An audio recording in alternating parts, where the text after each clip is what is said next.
A pesquisa sequencial, como o nome indica, ela é sequencial. Bom, a gente sai pesquisando na tabela, varrendo do começo até o fim, para ver se a gente encontra o que a gente está procurando. No caso aqui, estou procurando por 48. Então, eu comparo 48 com a primeira posição. O valor aqui é 54. Vou para a segunda, para a terceira, para a quarta, aí encontrei. Tá bom? Ou seja, o conteúdo da tabela aqui é igual a 48, que é a chave, a gente chama de chave que a gente está procurando. Então, a resposta do algoritmo é 4, no sentido que a posição onde se encontra o elemento, a chave na tabela é de índice 4. Vou pegar mais um exemplo aqui. Vamos procurar por 19. Não é. Você pode olhar. Chega até o fim aqui, acabou a tabela, tá bom? E não encontrei o 19. É o outro caso, esse é o pior caso que pode acontecer. Como é que é o algoritmo para isso aqui? É uma função, tá bom? Que recebe como entrada uma chave, uma tabela. Calculo o n aqui como sendo o tamanho da tabela. Depois entra num loop aqui com a varredura sequencial, né? O i começa igual a 1 e no loop você vai incrementando de 1 em 1 o i. A cada passagem do i, eu comparo duas coisas. O i atingiu o fim da tabela. 2, encontrei a chave. Então, são as duas coisas que eu pergunto a cada passagem no loop. Então, quando ele sai quando esse loop termina, ele terá terminado, seja por esse motivo ou por esse motivo. Bom, então eu preciso distinguir entre um caso e outro aqui embaixo. E eu pergunto, então, foi a chave que foi encontrada? Se foi, eu faço P igual a I. Certo? Porque o loop foi interrompido por esse motivo, porque chave era igual à tabela I. Então, como era igual, a resposta minha, a posição onde se encontra, é I. Se não, eu tenho que dar um jeito de comunicar que eu não encontrei.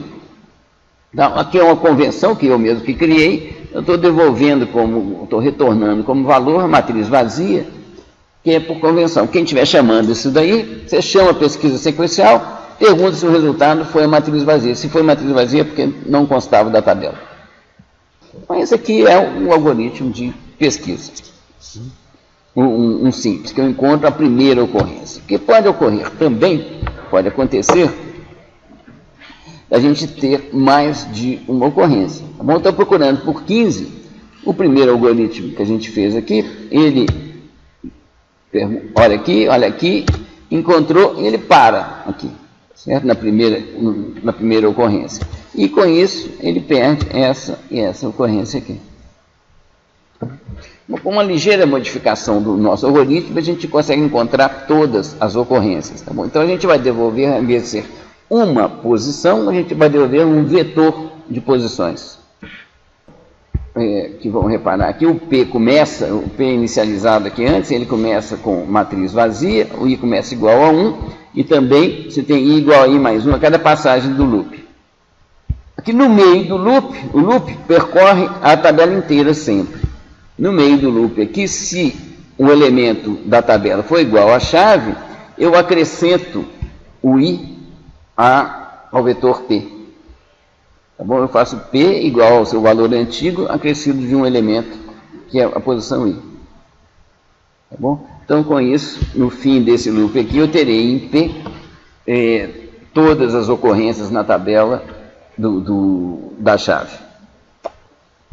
Bom, então é isso, gente. Isso é um algoritmo muito simples. Qual que é a complexidade da pesquisa sequencial?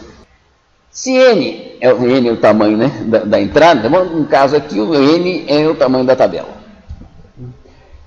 O número de comparações, que é o grosso do trabalho que tem numa pesquisa, sim, ele pode ser um só, quando você encontra o elemento na primeira posição, quando você encontra a chave na primeira posição, pode ser 2, pode ser 3, e pode ser o último, ou pode não ter na tabela.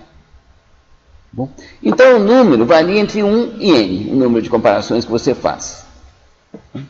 O pior caso, que em geral a gente considera como a gente fez no caso da fatoração, vamos olhar qual que é o pior caso, e a partir do pior caso que a gente vai olhar qual que é a complexidade do algoritmo. Então, o pior caso, você faz N comparações, que seja quando a chave que você está procurando é o último elemento da tabela, seja porque a chave que você está procurando não consta da tabela. Então, você varre a tabela inteira pesquisando e não encontra. Então, esse algoritmo aqui é O de N. Bom, o tempo dele cresce com o tamanho da tabela.